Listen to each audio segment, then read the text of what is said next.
a thing that happens in the viewers' heads when they hear me say that. They hear, oh, he's claiming to be this person, this being that's divine and the Son of God. Yes, I am the Son of God, but so are you. You all are. Every single one of you is the sons and daughters of God. We all are. And so I'm not claiming anything that shouldn't be claimed by everyone. I'm claiming it to show that if one man has the courage to claim such a thing, we all should be doing it. So that's why I'm doing it. So when I say that I claim to be the Son of God, that I claim to be Yeshua ben Yosef, that I claim to be the Christ, I'm standing for what we all have the divine right to claim.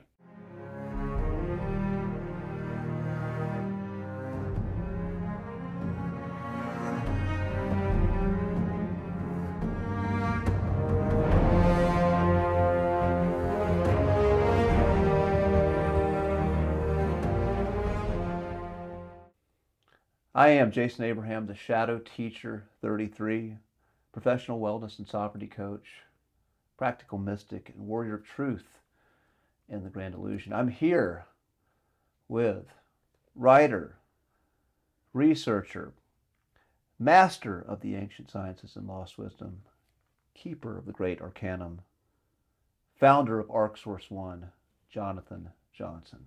Jason, it's nice to be here, man. Thanks for having me again. It's always a pleasure and an honor to do these. It is.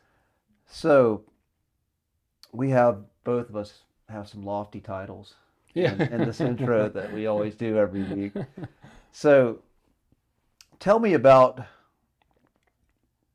what it means to be the keeper of the Great Arcanum. What exactly does that mean? The Great Arcanum's quite a bundle of things, so it's complicated, but just to simplify it, it's ancient lost wisdom that especially has to do with enlightenment and the hidden, the occult, the hidden teachings that were kept from the masses, from the public, especially in regards to ascension, transmutation, transfiguration, being able to walk from this realm into the spirit realm and back again. So that is perfect, because there's all this talk on the internet. People are talking about the world going from 3D consciousness to 5D consciousness. Is there something to this, or is this just New Age gibberish? It's more of a New Age thing. That's not, actually we were just talking about that not more than an hour ago with some friends. It's more about spirit coming down to meet matter and matter coming up to meet spirit. So they just put that particular twist on it because it seems as though we're going from the third dimensional physical reality into the spiritual. So it would seem that way, but that's not actually how that's not the arrangement. It's spirit coming down to meet matter at the basest level, and then matter meeting spirit and the union. So the Arcanum, part of the Arcanum is also the, what's it called? The merging between the masculine and feminine, the marriage of the masculine and feminine. The masculine is spirit, and the feminine being matter. Once those two come together, there's a union and a marriage, and that's the rebirth, the resurrection, when those two become one again, and a new eternal being is born from the union of those two. So you go through the process of learning from spirit, you go through the process of learning what it's like to merge with matter, and matter learns the process of spirit, and in that dance, after it's all finished, there's a resurrection or a marriage or a being born again. That's what people, when they're talking about being born again, that means you die the final death, and then you're reborn into eternal life, into a state where the physical body, the atoms, all of the things that you're used to running, merge with the eternal spirit, and then the spirit vivifies or learns how to make the matter an eternal expression of itself rather than a temporal one or a temporary one. So this is the transmutation that you're speaking of in regards to the Great Arcanum. Yeah, and that's also what alchemy is talking about. The Great Arcanum is an alchemical process of spirit learning about matter and matter learning about spirit, and in that process, those two become one.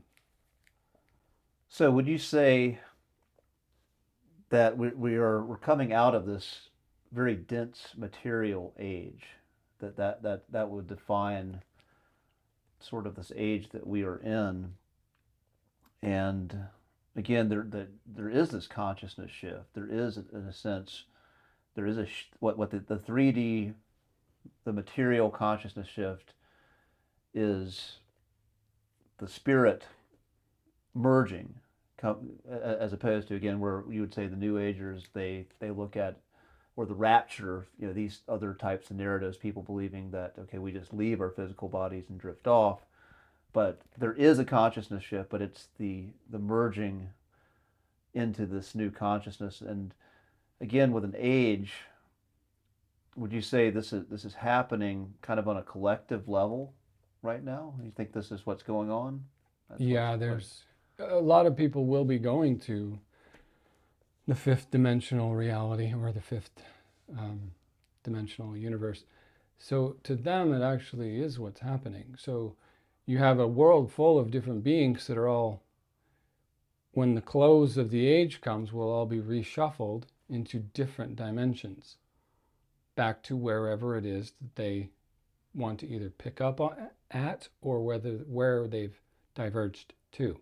So that's a good example of is the Christian perspective on if you're good, you go to heaven. If you're bad, you go to hell. That's not entirely true. That's a vindictive, judgmental being trying to keep control. What it really means is whatever you keep perpetuating inside of your being, whatever resonance you keep choosing and keep perpetuating is what you'll get more of. So if you keep choosing fear, pain, lack, suffering, all of those lower vibrational things, that's what you'll continue to get. And if you keep on, it'll eventually take you all the way to a destructive place that many people call hell. And there is a real reality of hell, but that's what all of that ends up getting you if you keep doing that. But if you choose love and compassion and empathy and all of the things of a higher vibration, that's where your consciousness will be led to. So that's similar to the Arcanum. It's the mastery. Arcanum, the ancient Arcanum is basically the mastery of one's self. Because if you master yourself, then you master all of it. Because everything in creation is inside of you. God is within you. So if you go inward and find God here, you'll see how it's everywhere outside of you as well. And it'll all become interchangeable from the inside to the outside. And that's what the Arcanum is about. It's an alchemical process of transmuting base or lower frequencies within us to clear them out and then use them, transmute those base frequencies into higher ones to then begin catapulting us further and further into higher states of consciousness and awareness. Okay. Another phrase that we hear right now is the veil is thinning. And what I've found in my life, I'm finding a new level of disenchantment with the systems of this world, with old belief systems, whether it be belief in political systems, belief in just how I saw the world, how I believed the world was in general, or religion. There's this disenchantment where what once worked for me and brought me comfort is now bringing more anxiety, frustration, and again, disillusionment. Is this part of the process of the 3D, 5D shift, of the alchemy? Is this disenchantment that I'm feeling, and I hear many others are feeling? Yeah, that's actually one of the most beautiful parts in the process is when it no longer has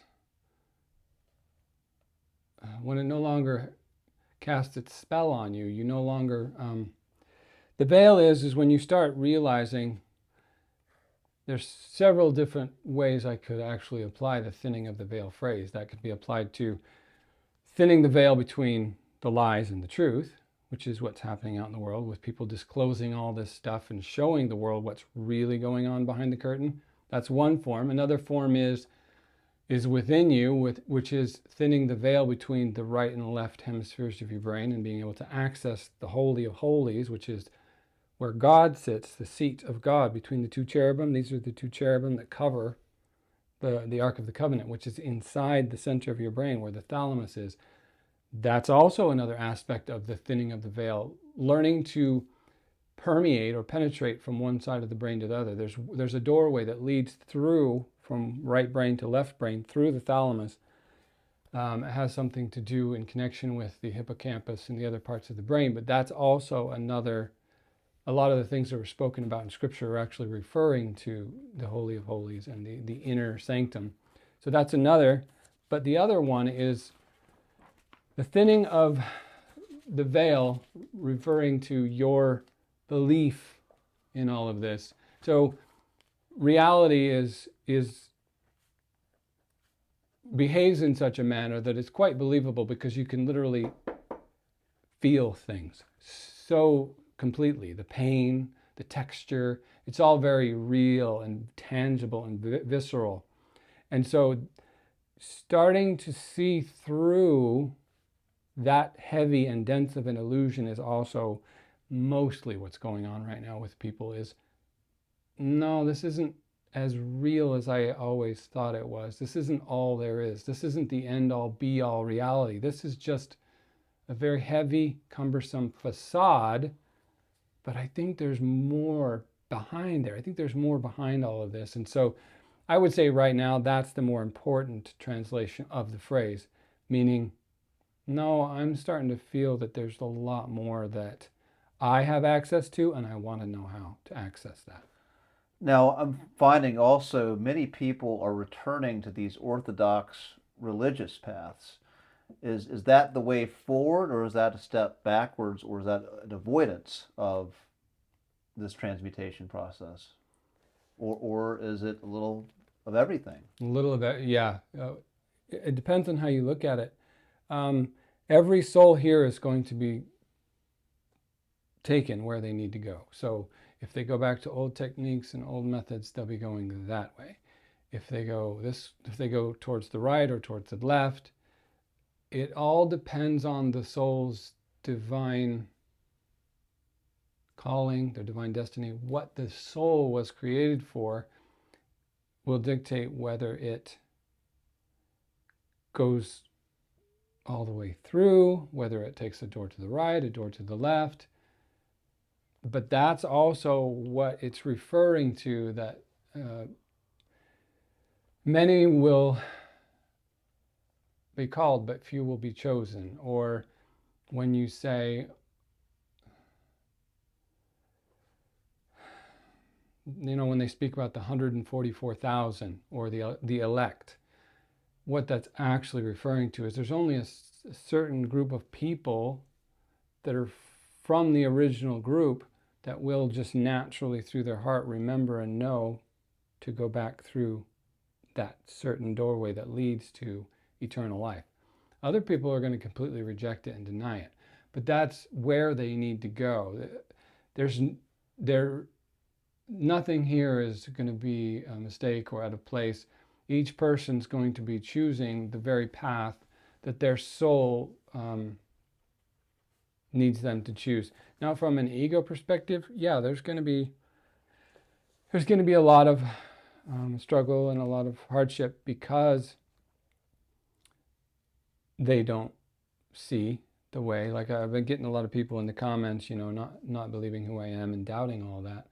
But that's a prime example of the very nature of ego and the very nature of the way a lot of us have gotten in this process, that we can't even see something that'll be right in front of your face. Like it'll literally be just as obvious as if you were handed to you, but you'll still reject it because you don't understand what it really is, because it'll be masked by all the illusions and the beliefs that this place has imposed upon them. So they'll all go wherever they need to go, but it won't be, they won't know it and they won't understand it. I think I've asked you this before, but feel free to answer it again because this is relevant. So, making this claim again of who you are, and I think the resistance is with those who doubt. You claimed that you were Yeshua ben Joseph. Do you feel that does that bring more clarity to what you want to impart to people, or is that another obstacle of ego that gets in the way? Yes, but it's also done purposefully on my part, because anyone who doesn't, okay, I was just thinking about this yesterday, which is interesting that you would ask. So there's a scripture that says, many will be coming in my name to deceive those, and to even deceive even the elect, if it were possible. Well, now, to deceive the elect isn't possible, because it's like, how do you not know your brother when you're sitting next to him, right? That's the idea. So it's not possible to deceive them, because they already know. They have it written in their heart, in their soul, what they need to do. So when the time comes, they just know to come up and are called to action, and they know in their heart what they already need to do to fulfill their divine destiny. And so in regards to that, the very one of, okay, what people need to know about me, and they won't even understand now that I'm saying it directly on camera, everything I say is divine, in the sense that me saying it to you, you'll hear it one way. Me saying it to another person, they'll hear it in an entirely different way. And that's the beauty of the divine. It will seamlessly and without fail filter or direct each and every individual where they need to go based on the words that came out of my mouth. Because one person will hear me, like you keep saying, I claim to be Yeshua. That's not it at all. I don't claim to be anything. I claim to be a person. I claim to be a person. When the word claimed is used, if you said, do you claim to be the myth of Christ? I would say, no, I'm not the myth of Christ. See? But if you said, were you Yeshua ben Yosef? I'd say, yes, I was. It was a past life. It's pretty simple, pretty straightforward. I was a person. So there's a thing that happens in the viewers' heads when they hear me say that. They hear, oh, he's claiming to be this person, this being that's divine and the Son of God. Yes, I am the Son of God, but so are you. You all are. Every single one of you is the sons and daughters of God. We all are. And so I'm not claiming anything that shouldn't be claimed by everyone. I'm claiming it to show that if one man has the courage to claim such a thing, we all should be doing it. So that's why I'm doing it. So when I say that I claim to be the Son of God, that I claim to be Yeshua ben Yosef, that I claim to be the Christ, I'm deliberately doing that because I'm standing for what we all have the divine right to claim. So I'm trying to shatter the paradigm and the belief system and the delusions of not being a divine being. Because we're all divine, we're all miraculous, and we all have the ability. I even said it in the scriptures. I said, you too will do even greater things than me. I kind of suck at miracles, if you want to know the truth. I have times where I do really great with them and they come easy. But I also have times where I can't do it. So, and that's no different from anyone, right? We have days where we just do the miraculous. Something happens. We're just like, wow, I manifested all of that today and it worked so well. But then you have other days where nothing works. So all I'm doing when that keeps being brought up, it's kind of nice because I'm trying to show all of you that you are divine through and through, that you are all sons and daughters of God, and that if I have the courage, the strength, and the fortitude to do the same and stand up for that and claim it and own it and be it in my daily life, then it gives everybody else the permission and hopefully gives them a little bit more courage to do the same, because the father and mother do view us that way. If you asked father or mother, Father, can I do miracles? He said, yes, you've always been able to do miracles. You just forgot how. And you've been told for so many generations and lifetimes that you can't. They would want you to believe in yourself absolutely and completely. They would want you to claim your divinity. The trouble lies in the myth that the Roman Catholic Church conjured. And we can do that. We could do a whole subject on that. That's if you going to be want another video, yeah. Okay, we can get dirty in that. But future. They have deliberately... The Sinai Bible is one, and that's not completely accurate either, but there's many other books that clearly state. I just read there's a Knights Templar text that's been lost for ages, but someone just recently found it. It's Scott Wolter. He did America Unearthed, and he's a forensic geologist. He uncovered a text encoded through encryption by the Knights Templar that clearly tells you the lost scripture that they omitted out of the Bible.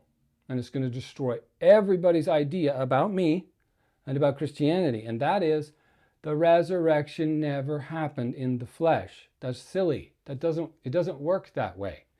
It happened in spirit. I died and I transcended and I returned home to my Father, just like all of us do. But what they did is they took and twisted it. The actual scripture, I should have it to read, but I'll try to remember it. It says that Elizabeth, John the Baptist's wife or sister, I can't recall the facts on that, but she went to the guards who were watching over the tomb, and they gave them wine laced with poppy seeds. And you can even read it in the scriptures and other canonical texts. The guards that were on duty fell asleep. And then while they were asleep, Mary Magdalene and several of the others went to the tomb. They gathered the body. They took they left the face cloth there in the tomb, but they took the shroud with, and they removed the body. Okay, imagine if one of your family members was killed brutally, and then the dang people who did it wanted to keep your body and not let you have it. You'd be a little bit upset, to put it mildly, after the whole ordeal, not to mention then trying to keep your body. So they weren't going to have that, and that's not how Judean law works. The family has the right to bury the body. So they took the body out of the tomb, and they took it to the Talpiot tomb. And I don't know how many people even know about the Talpiot tomb, but the Talpiot tomb is a tomb, I think it's on the east side of Jerusalem. I'm not sure where exactly, but they found a tomb that was our family tomb, and Joseph's tomb, Joseph and Mary's tomb. They put the body in there like they're supposed to. There was an ossuary. The ossuary is actually in Israeli Museum of Antiquities, I think, or maybe it's the Rockefeller Museum of Antiquities in Israel. There's two of them. I don't know which one it is, but they put they took the bones out of the Talpiot tomb when they discovered it. They repatriated them in the ground in a communal burial, and then they put the ossuary in the museum. There's one for Mariamne, which is Mary Magdalene, my wife at the time. She was my wife. We had a child even, and they put the ossuaries in the museum, and they've kept them locked there ever since. But it's just no one had any interest to find them until the guy who made the Tomb of Jesus. You can find it on YouTube. It's called the Tomb of Jesus. I can't remember the naked archaeologist's name. I can't remember his name, but that's what he goes by on his show. He went and uncovered all of it. It's right there in plain sight for everybody to see. So I'm claiming to be exactly who I was, but I'm not the myth that everyone thinks I was. Just like you've had many lives too. You're Jason. You're a man. You've been a man, and you've always been a man. What happened is the Roman Catholic Church, which is run by the devil or Ahriman or whatever name everybody likes for him, he runs the joint. That's his church. It is his church. He owns it. He has it all wrapped up in his hands. And so what he did is, through that legend and through the Bible, he had them constantly editing the Bible and changing it. Pieces got cut out. They did it deliberately so everyone, what he does is if he can't beat you, he'll use you. So if he tried to beat me, which So how does he technically use you through creating a myth, essentially, through creating a narrative, this narrative that most people believe in the conventional, or I should say, we're speaking to Christians here. well he moved two chess pieces with one movement. He did two moves with that situation. One, he removed me from the picture by distorting. It's like he took the glass and he smeared the glass so that you couldn't see the real man behind it. Then he steps in and claims that it's him. And that's a whole nother matter. I can't get into that right now. We've talked about that in other videos. Yeah, you can hear it there's a Taylor Swift song where he says, "I rose up from the dead, I do it all the time." He does that all the time. What he does is he says, "I'm immortal. I will resurrect myself all the time," because he's similar to me in the respects that he knows he's eternal too, so he can keep living and dying. But what he did with that one is he wanted to use it as a control mechanism to get the people on the track he wanted them on, which was smear the guy who did it, kill him, get rid of him now. We can't have him saying that stuff, because I was running my mouth and I was saying the occult stuff that the Sanhedrin and the Roman Catholic Church did not want all of you to hear. So he deliberately killed me in the most brutal way. He does that a lot. He kills me in very brutal ways to make sure I stay down. Don't get up next life. I don't want to see you again. But the crux of that message is so again, the belief from the 3D world is that divinity is something out there. But the truth is, divinity is in here, and this is about claiming our divinity. Yes. So how do we? So this is going to go back to the 3D, 5D, and getting through the disenchantment of starting to see holes in the system, and the next step would be claiming our divinity. Correct? Yes. So how do we do that? How would I claim my divinity? So that's all all of this is all about, is I just want everybody to remember their own divinity. So, and that's what I was doing back then as well. It's just that the church took it and used it for their means. So they did what you just said. They said, externalize the divinity and externalize power away from you. So yeah, you are essentially giving up your power to something out there. You're giving up something in you that is your birthright to something out there that knows that and is harnessing your life, or your loosh. Yes. So what I was doing back then was trying to redirect them back into their own divinity, to tell them that God is inside of them. To tell them they are divine, they are sons and daughters of God, and also to tell them about the divine feminine that they don't even remember. So how do we remember? How do we reclaim our divinity? Like for someone like me, how do I reclaim my divinity? First step is to surrender. That's the hardest part, is you have to really just let go of the narratives. Like we were just talking about Yeshua, Jesus, the Christ crap, all of the stuff that goes along with all of those things. Just stop for a minute.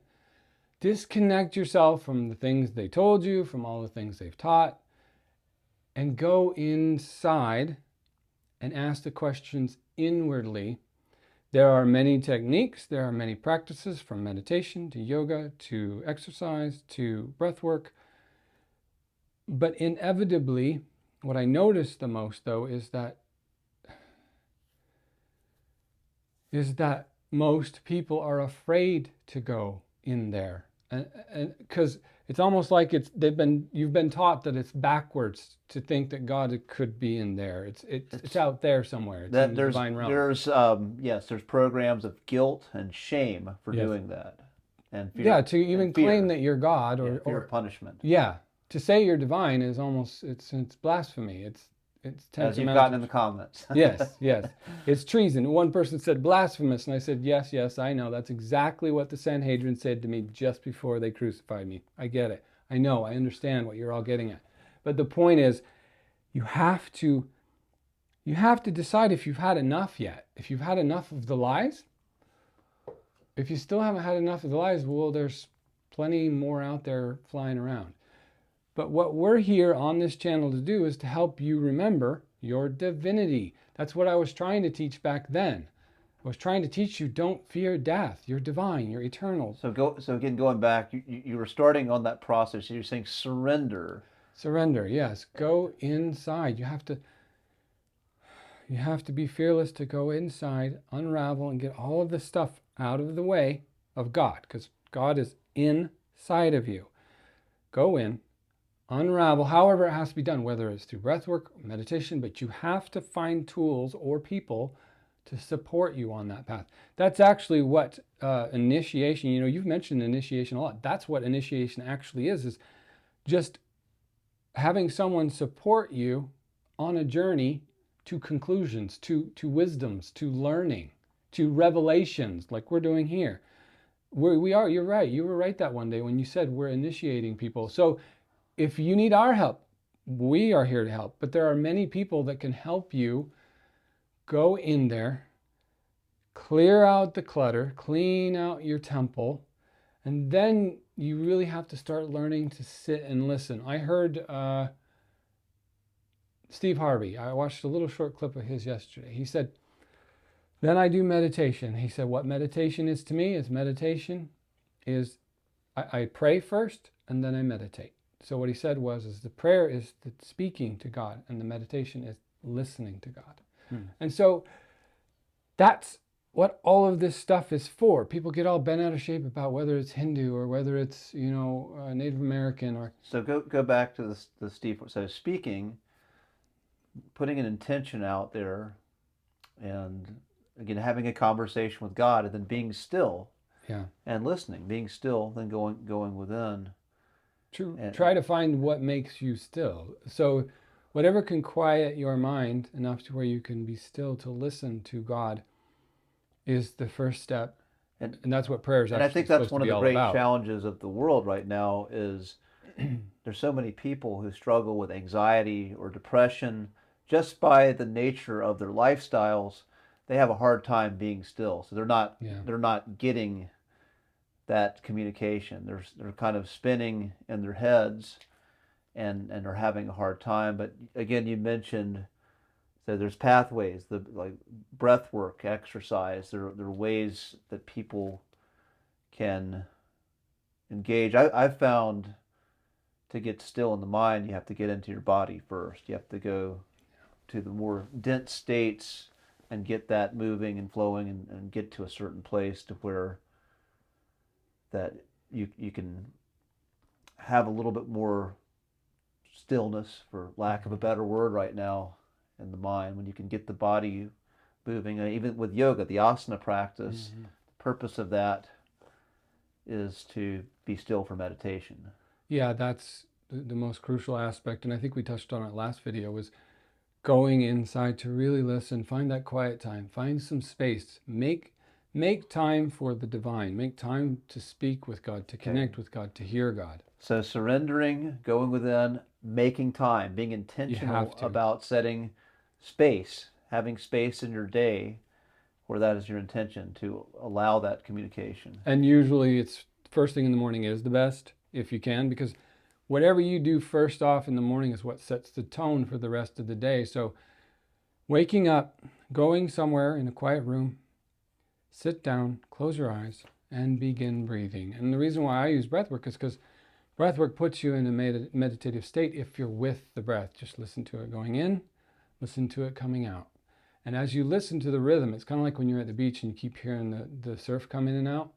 It's a very calming, very quieting, rejuvenating, and relaxing process that happens. So just find time in the morning, first thing, even if it's only 10 minutes, to sit and be and really listen. I find that if I give that practice time every morning, first thing, it makes the day so much clearer. And then hearing God, and so that'll be step 2. Hearing God is another part of the art form. Listening is just a matter of quieting the body. calming the muscles, calming the tension, stilling the anxiety. And then the next step is listening, is probably the harder part, because a lot of people think they've heard so many different things from religion that God talking to them should be some burning bush or some damn angel hovering in the space in front of them, or it's not like that. God is the still small voice. God is the quiet within you, and you need to really learn to listen to the stillness. Well, elaborate. What's listening? How can we listen as opposed to just hearing? What does that? What is active listening or? Active listening, the stillness is the key. So you got to get to the stillness. You got to go to the still point, to the place where the world stops. The chatter stops. Yeah. Then when you have a concern, a question, something that's on your mind or weighing on your spirit, and you ask, the listening is, there's two ways we tend to listen. One with our egos, which is, oh gosh, I hope I hear the right answer. I hope I get it. I hope my prayers are answered. I hope this works out. Yeah. Right. There's a big difference between what you want and what God wants. What the divine wants is a very, very big picture. It's eons long. It's not just tomorrow or the next day. So it already knows what you need. The difference is in surrendering to what it does answer you. So if you hear an answer back, let's say you're sitting in stillness and you ask a question. What I do is I still my mind, and then when I ask the question, my heart will sometimes answer it before I've even finished asking. It'll say, you already know, or yes. Yeah, it's just a very quiet, it has no charge though. It doesn't get me all excited that I've got an answer, and it's just like, it's calming, like reassuring. It's almost like a mother. It's like your mother saying, it's all right. Here's what you need. This is what I'm bringing to you as a gift. But the thing is most people's lives were so filled with chaos and stimulation and news, and it's really hard to hear mother and father now. It's so hard, in fact, that I wouldn't say it's impossible for most, but it's getting there for most people, because so much stimulation in the brain and so much data going in, it's hard to hear them. Because mother and father, God, they're the quiet reassurance. They're the still small voice that's just whisper. It's like a slight breeze that you feel. So what I do is I really try to listen. And what I notice is when I ask a question, if it's comforting, it's an answer. If it makes me feel fearful or afraid, it's a lie. It's not from God. God does not answer out of fear. God does not jerk you around. They do not leverage you. They do not say, well, you didn't do that thing. I saw you sin yesterday. That's another thing that needs to be addressed for most of these people when you're talking about prayer and talking to God, is we need to get it straight that Father, at least the Father that I know and the Mother that I know, God that I speak with, that I cried out to on the cross, all of those moments when I had nothing left in me, that was not a God that was mad at me, was not a God that was upset with me, not a God that was putting me through those moments to punish me. We need to get that established over a period of time, because the God that is really your God, your Father and your Mother, they love you so much that they'll do anything and everything to get through to you. Also, they will do anything and everything to answer your prayers, your requests, your hopes, your dreams. The trick and the problem that they run into is you're so darn focused on the path that you're on and all of the trappings that come with it, that you keep creating the reality that you're experiencing. You keep choosing the thoughts that create the feelings that then manifest the reality that you keep getting. It's not mother and father doing that to you. If you keep thinking negative thoughts about, oh, this might happen to me, this is going to turn out bad, it will eventually manifest and happen to you because you keep thinking about it. So with that aspect, they have to know that the God that really created them, that they are the children of, loves them absolutely, unequivocally, no matter what they've done, even if they just did something last week or yesterday that was, on their standards, not so good. They don't care. What they care about is getting you through it. What they care about is seeing you overcome it. So a few aspects there is the stillness, the listening, but knowing that the one you're listening for the answer from is not going to be harsh with you. They're going to be quiet and loving with you always, and they will never force, because they know you have the choice. They know ultimately you're the one that gets to choose whether you listen to them or not, and whether or not you change your reality or not. Greg Braden is a really great individual for heart-centered thinking and heart-centered prayer. He actually shares a lot in his work about connecting to the heart space and praying the correct way.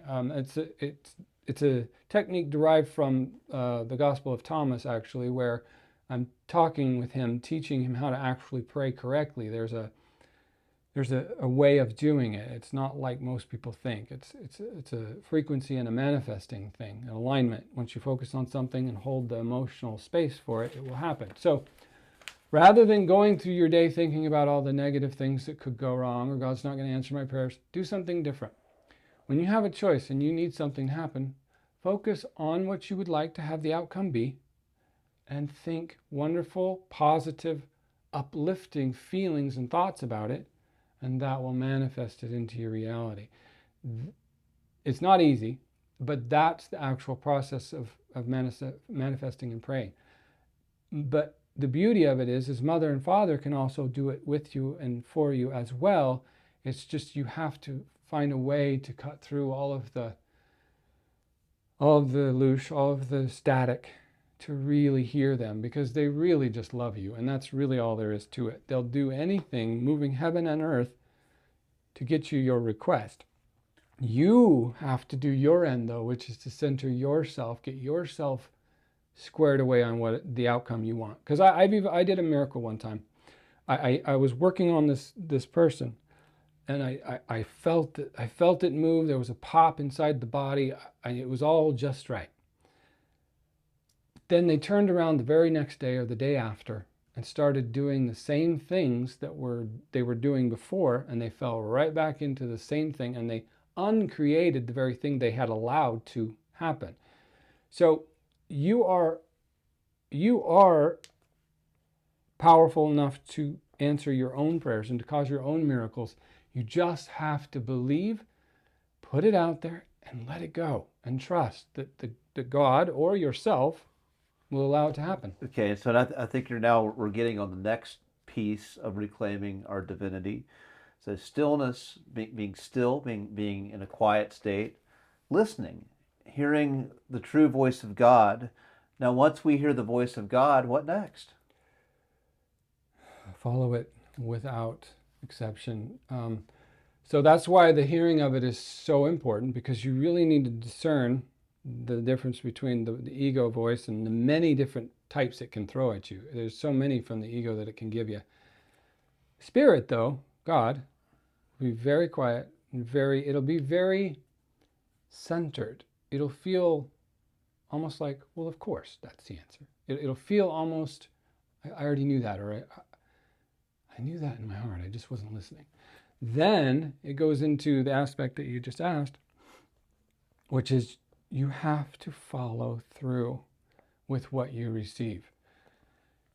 Because Mother and Father will continue answering everything you're working on and praying about as you take each step. So when you hear an answer, just do it. That's why they say faith without works is dead. If you have all the faith in the world, but you don't believe in it enough to take action, nothing will ever happen. Nothing happens that way. That's not the way this place works. So having the courage, the fortitude, and the faith, I like to use trust, because I just have to trust that Mom and Dad know that no matter what they're asking me to do, it's going to work out for the best. It might be painful, but it'll work out. So I just trust, and I surrender, and I say, your will be done, not mine. And then that allows me to, sometimes I have to trust in Father and Mother, because like the saying, trust in a higher power. You have to, because sometimes we don't know. And so by me having the courage to take the action, lo and behold, when I do, every single time, it leads me to the next prayer answered, and then the next prayer answered. And it will take you to the very place you asked to be. Okay. So we have 3 steps here. We have stillness, listening, and then following through with inspired action from the information that comes in. Yeah. Anything else? And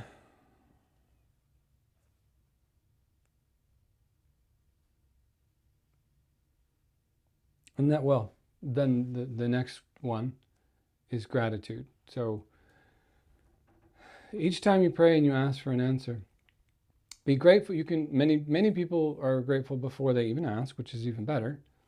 Come to your prayers in a space of gratitude, having already received so many, because you're still alive, you're still standing. Hopefully you're not too worse for wear. But after you've prayed, you've got an answer, you've acted on it, then express the gratitude. And there's a few reasons for that part, because, and I myself have to, I'm glad you asked that, because I myself have to remind myself to be grateful of my spirit crew, because I got so many that help me out, and I always forget to give them a thanks, to say, hey, you guys are kicking butt over there, and I'm really grateful to have the help. So just saying thank you and giving acknowledgement and gratitude, that is a twofold step, because that not only allows for more, but it begins to put you more and more into a place of gratitude, to where more and more things of that vibration or that frequency can be given to you. So you start to build on the momentum. So the gratitude is probably actually the most important aspect of praying, because to even be able to ask from Spirit, from God, from Father, is a huge thing. I mean, to just come to God and be able to surrender like that and ask for help, and then know that they'll answer you unequivocally. There is no question about it. And that's a pretty wonderful thing. My greatest challenges, sometimes I just talk to Father as if he's just standing right next to me, like my best friend, or someone who gets me through the worst stuff. And I'm grateful for that. I always have been. So this process of reclaiming divinity, we have 4 pieces to it: stillness, listening, following the voice with inspired action, following what comes in, and being grateful for what shows up. And as we stand up in our divinity and we reclaim our divinity, then this is that process of bringing the higher frequencies down into the material world, and then this is the actual shift. Then when people start to do this on a mass level, then we have a mass shift in consciousness and a new state of being. Humanity becomes something different. We become something very different than we were in this previous age, because we are living in this new state of consciousness. And this is the 3D to 5D shift. This is what it actually is. Yeah, and people, we're inundated by what the problem is right now. But the things we're talking about right here, right now, these are the solutions. Prayer is the number one thing.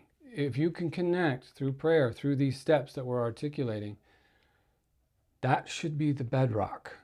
It should be the foundation of your connection to all life, not just your family, but to the whole world. And so if we all systematically start acting out the steps of love, because prayer is just an expression of love to a creator and its child, whatever you want to call it, that connection is one of love. And so if we all start taking these action steps of love towards Father and Mother, but also towards each other, one day at a time, one choice at a time, by choosing love and connection, the problems that we're all facing are naturally just going to start to fix and heal themselves. And that's the perfect place to end, I think. So, Jonathan, I'm grateful for you. I'm grateful for you too, man. Grateful for this time. Grateful to be talking about these types of deep subjects. Yeah.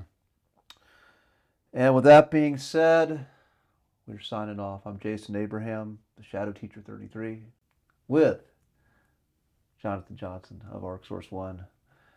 And we'll see you in the next revelation.